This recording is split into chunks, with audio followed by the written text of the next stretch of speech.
ওই কঠিন কিয়ামতের ময়দানে চূড়ান্ত লাঞ্ছিত হবে সন্তানের পিতা এবং মাতা।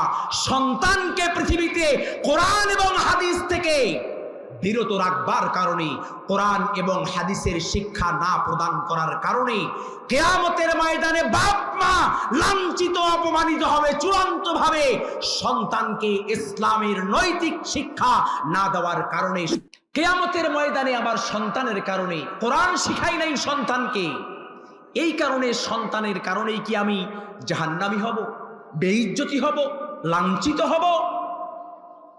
সম্মানিত ভাইয়েরা আমার, আল্লাহর নবী সাহাবায়ে কেরামদেরকে ডাক দিয়ে বললেন, সাহাবীরা রে শুনো, কঠিন কিয়ামতের ময়দান, ওই ময়দানে মাহশারের ভিতরে এমন কিছু সন্তান উঠবেন যেই সমস্ত সন্তানদের ব্যাপারে আল্লাহ পাক জাহান্নামের ফয়সালা দিয়ে দিবেন। আল্লাহ রাব্বুল আলামিন যখন সন্তানটাকে জাহান্নামের ফয়সালা দিবেন, সঙ্গে সঙ্গে সন্তান বলবে, আল্লাহ আমি তোমার রায় মেনে নিলাম, তোমার রায়ের ব্যাপারে আমার কোনো অভিযোগ নাই, তোমার বিরুদ্ধে কোনো অভিযোগ আনবো না, তোমার রায় মেনে নিয়ে তোমার জাহান্নামেই চলে যাব। আল্লাহ রাব্বুল আলামিনকে ডাক দিয়ে বলবেন, রব্বুল আলামিন ওই জাহান্নামে যাওয়ার আগে একটাবার ছোট্ট একটা আবেদন করতে চাই। আল্লাহ রাব্বুল আলামিন কিয়ামতের ময়দানে বলবেন, ও আমার বান্দা বলো সর্বশেষ তুমি কোন আবেদন করতে চাও? সন্তান ডাক দিয়ে বলবেন, আল্লাহ আমার আব্বা আম্মাকে আমার দেখার বড় শখ, একটাবার জাহান্নামে যাওয়ার আগে কিয়ামতের ময়দান থেকে ফেরেশতাদেরকে প্রেরণ করে খুঁজে বের করে আমার বাপ মাকে আমার সামনে একটাবার হাজির করে দাও। আল্লাহ রাব্বুল আলামিন ফেরেশতাদেরকে অর্ডার করবে, সঙ্গে সঙ্গে কিয়ামতের ময়দান থেকে ওই জাহান্নামী সন্তানের বাপ মাকে ধরে নিয়ে আসা হবে। সামনে যখন উপস্থিত করা হবে, আল্লাহ রাব্বুল আলামিন জাহান্নামীকে ডাক দিয়ে বলবেন, ও জাহান্নামী গোলাম, তোমার শেষ ইচ্ছা ছিল তোমার বাপ মাকে তোমার সামনে হাজির করানো। আল্লাহ বলবেন, বান্দারে আমি তোমার আব্বা এবং তোমার আম্মাকে তোমার সামনে হাজির করেছি, এখন বলো তুমি কি বলতে চাও? সঙ্গে সঙ্গে আল্লাহর বান্দা বলবেন, আল্লাহ তুমি যে আমার জন্য জাহান্নামের ফয়সালা করেছো, আমি যে জাহান্নামী হয়েছি, এই জাহান্নামী হওয়ার পিছনে মূল কারণ কি তুমি জানো? বলুন তো আল্লাহ রাব্বুল আলামিন জানেন কি জানেন না? কি জানে না? কি কারণে জাহান্নামী হলো আল্লাহর বান্দা? এটা তো আল্লাহর চেয়ে আর কারো ভালো জানার কথা নয়। জোরে বলেন ঠিক কিনা?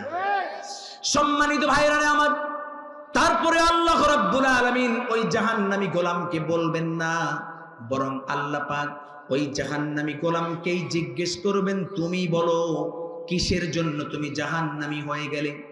সঙ্গে সঙ্গে সন্তান আঙ্গুলের ইশারা দিয়ে নিজের বাবার দিকে, জন্মদাতা পিতার দিকে আঙ্গুল ইশারা করে বলবে, আল্লাহ ওই যে আমার আব্বা আর তার পাশে আমার মা, আমার গর্ভধারিণী মা, এই বাপ এবং মায়ের কারণে আজকে আমি জাহান্নামের ফয়সালা পেয়েছি, জাহান্নামী হয়ে গিয়েছি। আল্লাহ রাব্বুল আলামিন বলবেন, তা কেমনে হলে বলো? সঙ্গে সঙ্গে বলবে, আল্লাহ তোমার সঙ্গে তো আমার কোনো পরিচয় ছিল না, তোমাকে আমি চিনি নাই, তুমি যে আমার রব, তোমাকে চিনতে পারি নাই, তোমার নবীকে চিনতে পারি নাই। কারণ হলো আমার আব্বা আম্মা উচ্চাভিলাষী ছিল, দুনিয়ার পার্থিব জগতের এই পার্থিব সম্পদের প্রতি অত্যন্ত মোহ ছিল আমার বাপ মায়ের কলিজার ভিতরে, যেই কারণে দুনিয়ার যত রকমের ডিগ্রি, সমস্ত ডিগ্রি অর্জন করাইছে, তোমার কোরআন আমাকে শিখায় নাই, তোমার নবীর হাদিস আমারে শিখায় নাই। যদি আমাকে কোরআন শিখাইতো তাহলে তোমার সঙ্গে আমার একটা পরিচয় ঘটে যেত, তোমাকে আমি চিনতে পারতাম। তোমার নবীর হাদিস যদি আমাকে শেখাতো তাহলে তোমার নবীর সঙ্গে আমার একটা সম্পর্ক পয়দা হয়ে যেত, আমি তোমার কথা মতো আমার জীবনকে পরিচালিত করতে পারতাম।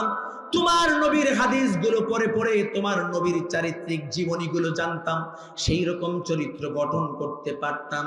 সুতরাং রব্বুল আলামিন যেখানে আমার বাপ মা আমাকে কোরআন শিখায় নাই, আমার বাপ মা আমাকে হাদিস শিখায় নাই, না শিখার কারণে জাহান্নামী হয়েছি, আল্লাহ শেষ আবদার হলো আমি জাহান্নামে যাব। জাহান্নামে যাওয়ার আগে আমার বাপ এবং আমার মাকে তুমি জাহান্নামের দরওয়াজার সামনে শুয়ায়া দাও। আল্লাহ রাব্বুল আলামিন ডাক দিয়ে বলবেন বান্দারে কেন তোমার বাপকে তোমার মাকে কেন জাহান্নামের দরওয়াজায় শোয়াইয়া দেব? আল্লাহ বলবেন বান্দা তোমার বাপ মা তো তোমার জন্য কত কষ্ট করেছে। এই দুনিয়ার জিন্দেগিতে বাপ মায়ের চেয়ে অধিক কষ্ট করার মতো মানুষ একজন সন্তানের জীবনে দ্বিতীয় আর হতে পারে না। জোরে বলেন ঠিক কিনা? আল্লাহ রাব্বুল আলামিন বলবেন বান্দারে তোমার বাপ তোমার মা তোমাকে কেমনে করে জন্ম দিয়েছে তুমি কি জানো? আমি আল্লাহ পাক তোমার বাপ এবং মায়ের মাধ্যমে যে তোমাকে দুনিয়ার মুখ দেখাইছি তুমি কি জানো কেমনে দেখাইলাম? আল্লাহ বলবেন বান্দারে তোমার মায়ের তোমার বাবার স্পারমেটোজন আর তোমার মায়ের অভাম শুক্রকীট আর ডিম্বকোষের মাধ্যমে তোমার মায়ের রেহিমের ভিতরে আমি আল্লাহ রাব্বুল আলামিন তোমাকে তিল তিল করে বড় করেছি। জোরে বলেন সুবহানাল্লাহ।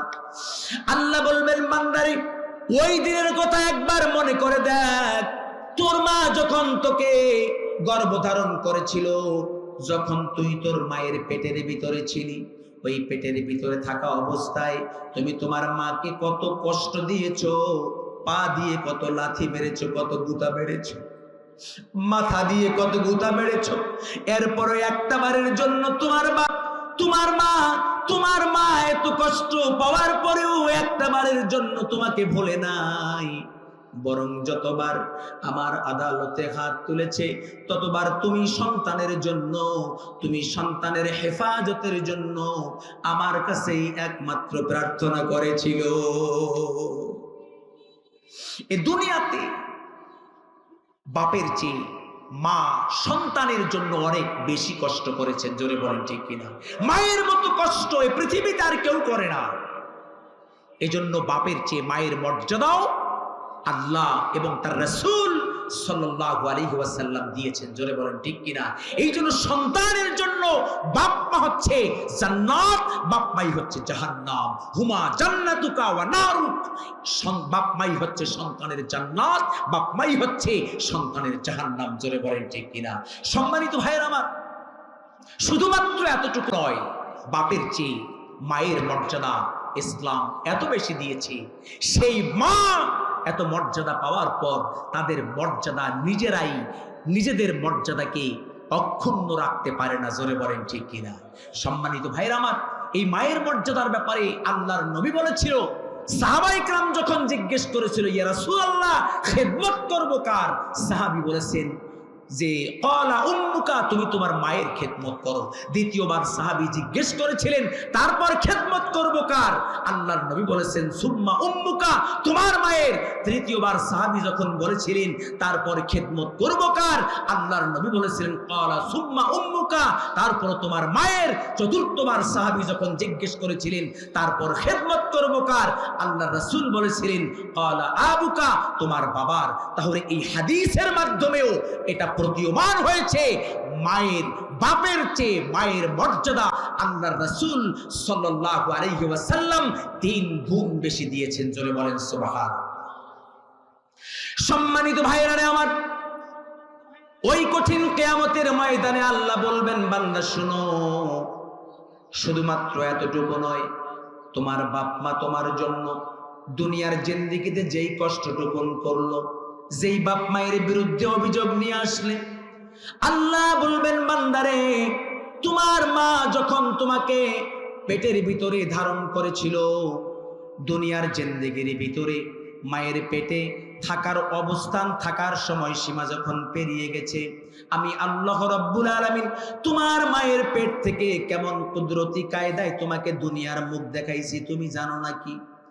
আল্লাহ রাব্বুল আলামিন বলেন আল্লাহু আখরাজাকুম মিন বুতুনি উম্মাহাতিকুম লা তা'লামুনা শাইআ। আল্লাহু আকবার। আল্লাহ পাক সন্তান যখন মায়ের পেটের ভিতরে থাকার সময়সীমাকে অতিবাহিত করেছে। আল্লাহ বলছেন, আমি আল্লাহ পাক আমার কুদরত দিয়ে অত্যন্ত যত্ন সহকারে আমি আল্লাহ তোমাকে তোমার মায়ের পেট থেকে বের করলাম। জোরে বলেন সুবহানাল্লাহ। এই যে কুদরত দিয়ে যে আল্লাহ পাক বের করলো, এই জায়গার ভিতরে মা কতটা কষ্ট পেয়েছে আপনি আমি জীবনে মগজের ভিতরে কি ল্যান্ডিং করাইছি যে আমার মা জন্ম দিতে গিয়ে, আমাকে জন্ম দিতে গিয়ে কি পরিমাণ কষ্টটা পেয়েছে।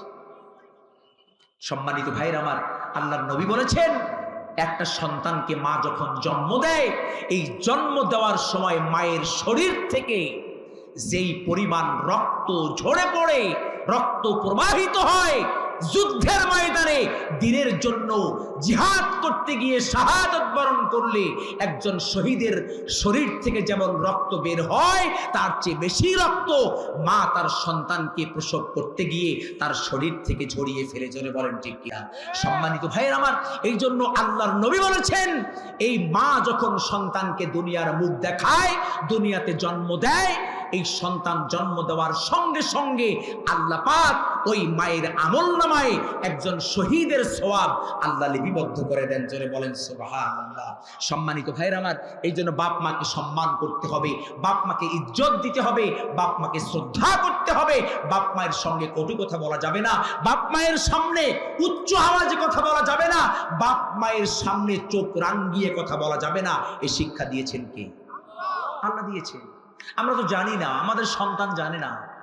আমরা আশা করি সন্তানদের কাছ থেকে ভালো কিছু পাওয়ার, ঠিক নয়? আমরা আশা করি যে সন্তান আমাদেরকে, আমাদের জন্য ভালো কিছু করুক।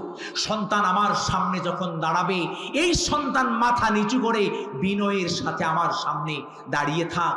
আমি চাই যে আমার সন্তানটা যখন আমার সঙ্গে কথা বলবে, সুন্নতি কায়দায়, সুন্নতি তরিকায়, সুন্নত তরিকায় এই সন্তানটা হাসি মুখে বাপ মায়ের সামনে থেকে থেকে হাসি মুখে কথা বলবে। এটা কিন্তু আমরা বাপ এবং মা হিসেবে সন্তানদের কাছে কামনা করি। জোরে বলেন ঠিক কিনা? সম্মানিত ভাইয়েরা আমার, কিন্তু সেই শিক্ষা আমরা কি আমাদের সন্তানকে দিতে পেরেছি? আজকে প্রচলিত একটা ভাষা আছে, আমরা শুনি, মানে অল টাইম শুনতে পাই যে শিক্ষাই জাতির মেরুদণ্ড। আমি বলবো শুধুমাত্র এতটুকু কথা বললে হক আদায় হবে না, ইসলাম পূর্ণ কথা হবে না, বরং বলতে হবে সুশিক্ষাই হচ্ছে জাতির একমাত্র মেরুদণ্ড। জোরে বলেন ঠিক কিনা? কোরআনের শিক্ষা ছাড়া জাতির মেরুদণ্ড সোজা হতে পারে না। সুশিক্ষা ছাড়া, হাদিসের শিক্ষা ছাড়া, কোরআনের শিক্ষা ছাড়া একজন জাতির মেরুদণ্ড শক্ত হতে পারে না। মেরুদণ্ড যদি শক্ত করতে হয়, কোরআনের মাধ্যমে সুশিক্ষা অর্জন করতে হবে।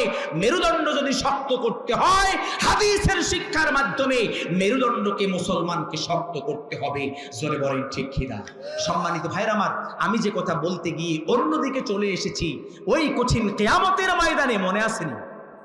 ওই কঠিন কিয়ামতের ময়দানে চূড়ান্ত লাঞ্ছিত হবে সন্তানের পিতা এবং মাতা। সন্তানকে পৃথিবীতে কোরআন এবং হাদিস থেকে বিরত রাখবার কারণে, কোরআন এবং হাদিসের শিক্ষা না প্রদান করার কারণে কিয়ামতের ময়দানে বাপ মা লাঞ্ছিত, অপমানিত হবে চূড়ান্ত ভাবে, সন্তানকে ইসলামের নৈতিক শিক্ষা না দেওয়ার কারণে। সুতরাং ওই লাঞ্ছিত হওয়ার থেকে কোন মুসলমান যদি পরিত্রাণ পেতে চায়, পৃথিবীতে অবশ্যই সন্তানকে সুশিক্ষা দিতে হবে, কোরআনের শিক্ষা দিতে হবে, হাদিসের শিক্ষা দিতে হবে এবং ইসলামের সুশিক্ষার সুশীতল ছায়াতলে অবস্থান করাতে হবে। আমরা কারা কারা আছি? আমরা আমাদের সন্তানকে সর্বপ্রথম কোরআন এবং হাদিসের শিক্ষা দেব। আল্লাহু আকবার বলে দুহাত তুলে আল্লাহ পাককে দেখান। আল্লাহু আকবার।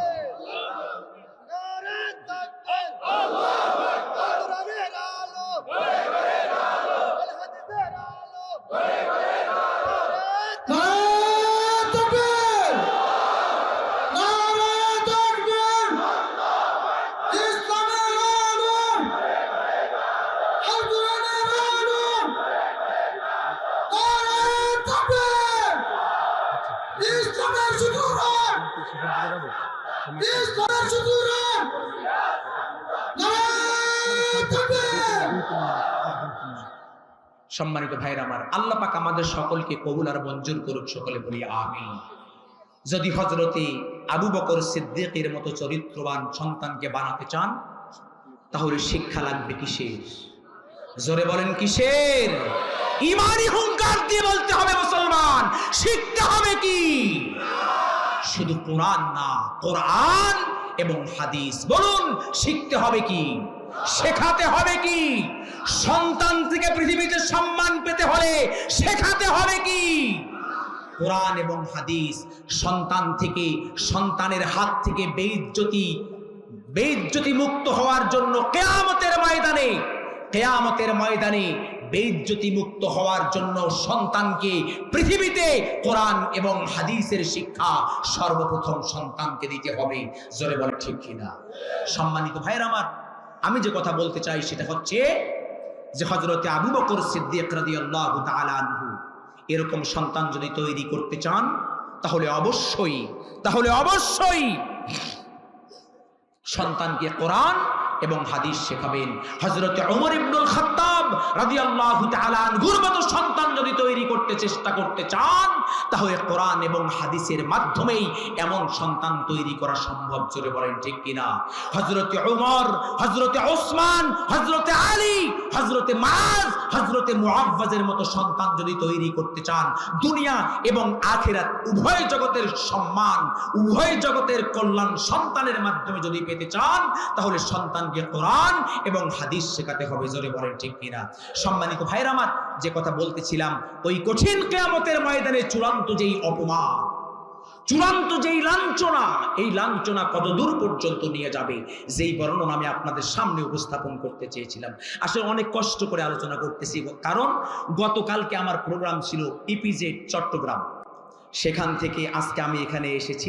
তারপরে যাই হোক, এই আবু ইউসুফ ভাই এবং মুফতি ফরিদুদ্দিন রহমানী সাহেব আমাকে জোর রিকোয়েস্ট, আল্লাহ রাব্বুল আলামিনকে ডাক দিয়ে বলবেন, আল্লাহ, যেই বাপ আর মা আমাকে কোরআন শিখায় নাই, যেই বাপ মা আমাকে হাদিস শিখায় নাই, ইসলামের কৃষ্টি কালচার আমারে শিক্ষা দেয় নাই, ওই সন্তান ডাক দিয়ে বলবে, আল্লাহ, যদি আমার বাপ মা আমারে কোরআন শিখাইতো, যদি আমার বাপ মা আমারে হাদিস শিখাইতো, যদি আমার বাপ মা ইসলামের কৃষ্টি কালচার গুলো আমাকে শিক্ষা দিত, তাহলে তোমার সঙ্গে একটা সম্পর্ক পয়দা হয়ে যেত, তোমার নবীর সঙ্গে একটা সম্পর্ক পয়দা হয়ে যেত, তোমার সঙ্গে পরিচয় পেতাম, তোমার নবীর সঙ্গে আমার পরিচয় হতো।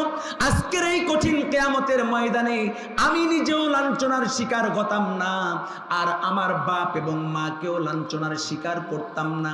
আল্লাহ, যেই বাপ মা কোরআন না শিক্ষা দেবার কারণে আজকে আমি জাহান্নামী হয়েছি, আমার দিল চায়, আমার মন চায়, আমি অবশ্যই কামনা করি আমার বাপ এবং আমার মাকে আমার জাহান্নামের সামনে শোয়া দাও, আমি আমার একটা কদম আমার বাপের কলিজার উপরে রাখবো, আরেকটা কদম আমার মায়ের কলিজার উপরে রাখবো, তৃতীয় কদমে তোমার জাহান্নামের ভিতরে নিক্ষিপ্ত হয়ে যাব।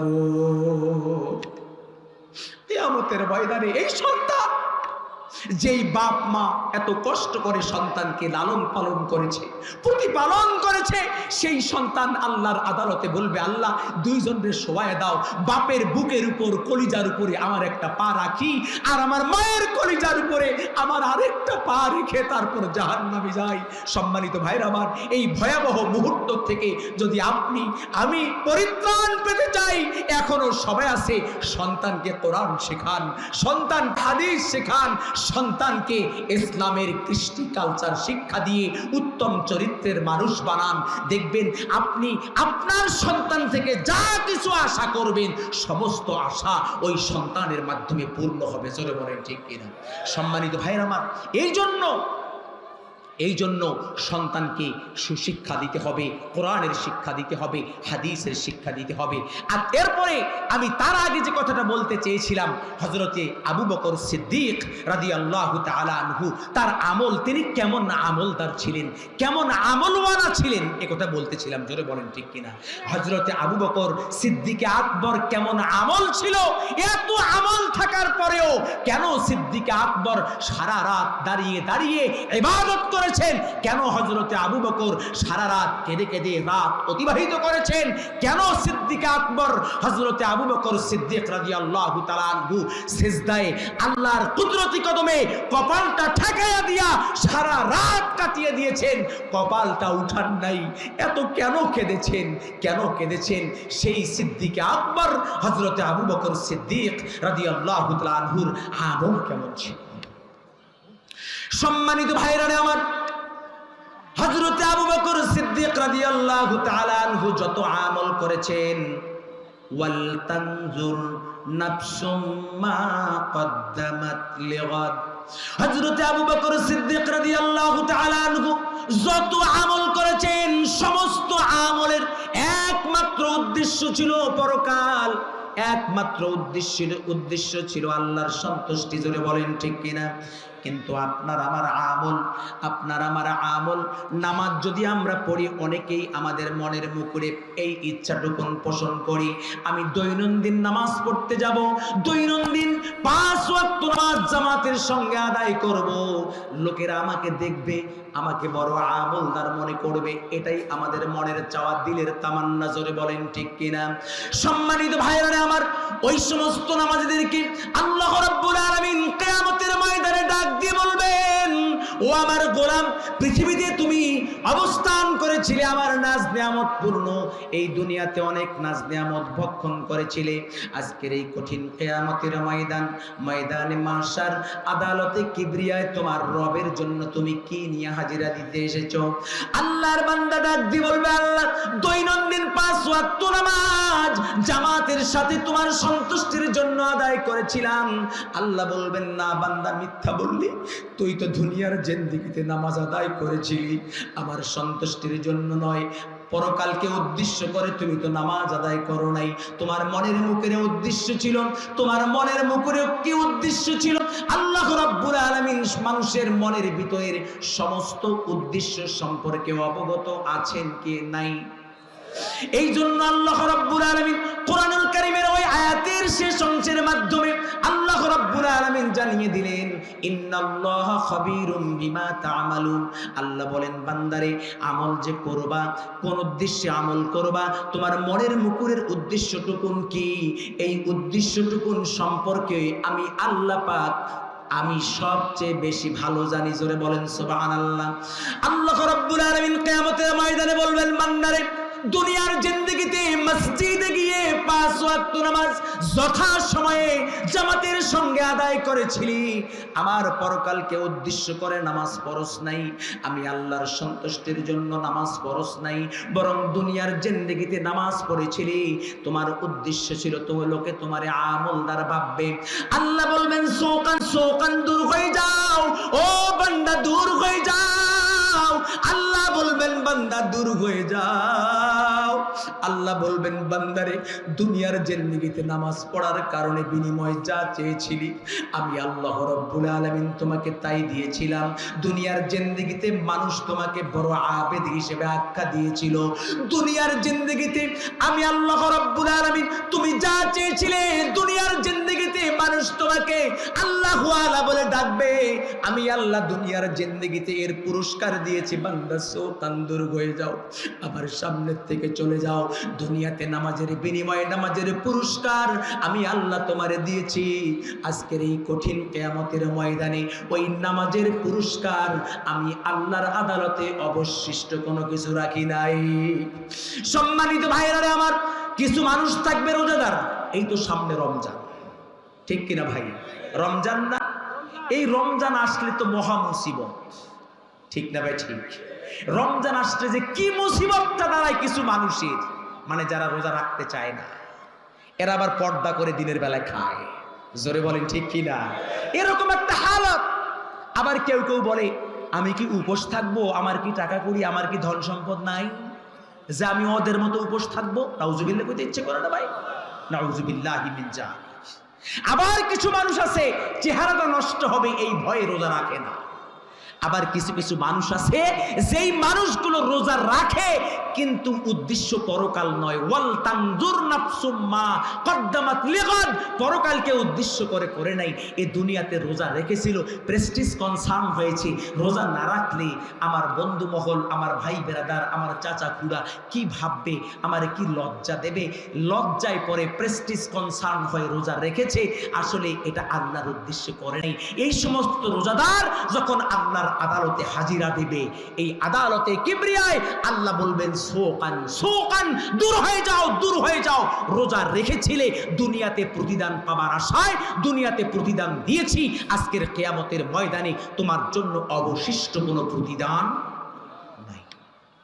সম্মানিত ভাইরা আমার, এরকম করে অসংখ্য আমলদার অনেক রকম আমল করবে যাদের পুরস্কার আল্লাহর কাছ থেকে আদালতে কিবরিয়ায় কেউ পাবে না। অথচ হযরতে আবু বকর, হযরতে ওমর, হযরতে ওসমান, হযরতে আলী সহ সমস্ত সাহাবায়ে কেরাম আজমাইন কত আমল করেছেন। সবচেয়ে বেশি আমল করেছেন হযরতে আবু বকর সিদ্দিক রাদিয়াল্লাহু তাআলা আনহু। আল্লাহর নবীর প্রিয়তমা পত্নী হযরতে আয়েশা সিদ্দিকা রাদিয়াল্লাহু তাআলা আনহা, তিনি আল্লাহর নবীকে একদিন ওই সচ্ছল আকাশের দিকে তাকিয়ে তারকাপুঞ্জগুলোর দিকে আঙ্গুলের ইশারা দিয়ে বলেছিল, ইয়া রাসূলুল্লাহ, আপনার সাহাবীদের মধ্য থেকে এই তারকাপুঞ্জ সমপরিমাণ নেক আমল করনেওয়ালা কোন সাহাবী কি আছে? নবী বলে, হ্যাঁ আছে। হযরত আয়েশা তো চিন্তা করতেছেন, আমার বাপ ছাড়া তো অন্য কেউ নেই, আমার বাপ ছাড়া অন্য কারো কথা তো এখানে আসতে পারে না। হাস্যোজ্জ্বল মনে হযরতে আয়েশা সিদ্দিকা রাদিয়াল্লাহু তাআলা আনহা জিজ্ঞেস করলেন, ইয়া রাসূলুল্লাহ, তিনি কে? আল্লাহর নবী বললেন, আয়েশা, আমার একজন সাহাবী আছে, এই তারকাপুঞ্জ সমপরিমাণ আমল করেছে, তিনি অন্য কেউ নন, তিনি হচ্ছেন আমার সাহাবী হযরতে ওমর ইবনুল খাত্তাব রাদিয়াল্লাহু তাআলা আনহু। জোরে বলেন সুবহানাল্লাহ। মেয়ে চাইছিল বাপের কথা, বাপের প্রশংসা নবীর জবান থেকে শুনবে, উল্টা হয়েছে, উমরের কথা বলেছে। বলুন তো হযরতে আয়েশার ওই মুহূর্তে মন মেজাজটা, তার স্ট্রাকচারটা, তার মুখমণ্ডলটা আগের মতো হাস্যোজ্জ্বল থাকবে নাকি বেজার হবে? একেবারে সে কোন বেজার, আমল পরিবর্তন হয়েছে। আল্লাহ নবী মুস্কি মুস্কি হাসতেছেন, তেরাকে দেখতেছেন, একটু মজা নিচ্ছেন। নবী কিছুক্ষণ পরে হযরতে আয়েশাকে ডাক দিয়ে বললেন, আয়েশা, তুমি কষ্ট পেয়েছো? কষ্ট পাওয়ার কোনো কারণ নেই। তুমি যার সঙ্গে যেই সমস্ত জিনিসের সঙ্গে আমলের তুলনা করছো, এই তারকাপুঞ্জর সমপরিমাণ আমলের সঙ্গে তোমার বাপের তুলনা করলে তোমার বাপকে ছোট করা হবে। তুমি তো জানো না, হযরতে উমর সহ আমার যত সাহাবী আছে, সমস্ত সাহাবীর আমল যদি এক জায়গায় এক পাল্লায় দেওয়া যায়, আর তোমার বাবা সিদ্দিক আকবর হযরতে আবু বকর সিদ্দিক রাদিয়াল্লাহু তাআলা আনহুর আমল যদি আরেক পাল্লায় দেওয়া হয়, তাহলে তোমার বাবার আমলের পাল্লাটা অনেক ভারী হয়ে যাবে। জোরে বলেন সুবহানাল্লাহ। সম্মানিত ভাইরা আমার, এত বেশি আমল করার পরেও কেন কেঁদেছেন? একটু চিন্তা করে দেখবেন, আপনি আমি কি আমল করলাম, কি নিয়ে রওনা করব আমরা আল্লাহর আদালতে। সম্মানিত ভাইরা আমার, আজকে সর্বশেষ একটা আমল করে যেতে চাই। রাজি আছি আমরা সবাই ভাই ইনশাআল্লাহ? আজকে আমরা এই ময়দানে ছোট্ট একটা আমল করব। এই যে কোরআনের ইসলামী মহাসম্মেলন, আন্তর্জাতিক ইসলামী মহাসম্মেলন, এই সম্মেলন করতে গিয়ে অনেক টাকা ব্যয় হয়েছে ওলামায়ে কেরামদের। আমরা সবাই একটু শরীক হলে তাদের জন্য আসান হবে। জোরে বলেন ঠিক কিনা ভাই? আমরা সবাই শরীক হতে পারি না? এই মুহূর্তে আপনাদের সামনে সোহাগ মাখা ডাক ডাকনা, তোমার কথা মনে পড়লে বুকটা ভিজে যায়, আখি জলে তুমি ছাড়া আমি হেথা, তুমি ছাড়া আমি হেথায়, আর তো থাকতে পারি না, আজ কেন আমায় সোহাগ মাখা ডাক ডাকনা, আজ কেন আমায় সোহাগ মাখা ডাক ডাকনা। কোথায় হারিয়ে গেলে তুমি সারাক্ষণ তোমায় খুঁজি আমি, মা বলে এত ডাকি, মা বলে এত ডাকি, ডাকি শুনতে পাও না মা, আজ কেন আমায় সোহাগ মাখা ডাক ডাকো না, আজ কেন আমায় সোহাগ মাখা ডাক ডাকো না, মা